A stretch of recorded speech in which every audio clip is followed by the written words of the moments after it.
ওপার বাংলার টালিউড আবারও সরগরম। দেব শুভশ্রীকে ঘিরে পুরনো সম্পর্কের জল্পনা ফের মাথাচাড়া দিতেই আলোচনার কেন্দ্রে চলে এসেছে রুক্মিণী মৈত্র।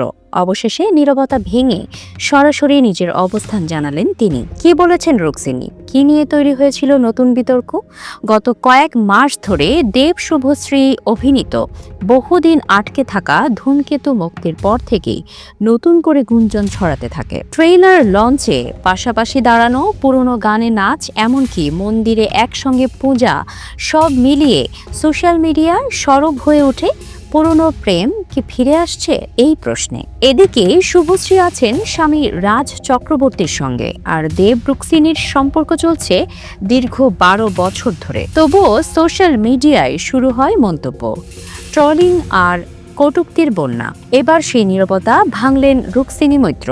হিন্দুস্তান টাইমসকে দেওয়া সাক্ষাৎকারে তিনি বলেন, আমাকে একটা ট্র্যাপের মধ্যে ফেলার চেষ্টা হয়েছিল, আর আমি যদি তাতে পড়তাম, বোকা আমিই হতাম।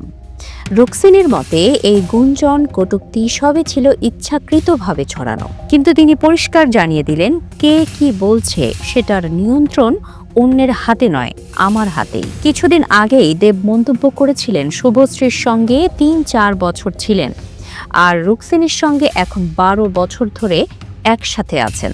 দেবের এই মন্তব্য প্রকাশের পরও সোশ্যাল মিডিয়ায় নতুন করে আলোচনার ঝড় তোলে।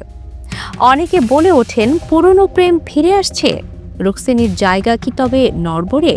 অথচ বাস্তবে রুক্মিণী জানিয়ে দিয়েছেন, এসব কোনো কিছুই তাকে প্রভাবিত করে না। এই বিতর্কের জেরে শুধু রুক্মিণী নন, শুভশ্রীর স্বামী রাজ চক্রবর্তীও পড়েন সমালোচনার মুখে।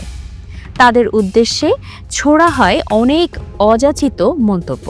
তবে রুক্মিণী বলেন, কোনো মন্তব্য আমাকে প্রভাবিত করতে পারে না, কিভাবে নেব সেটা আমি ঠিক করি।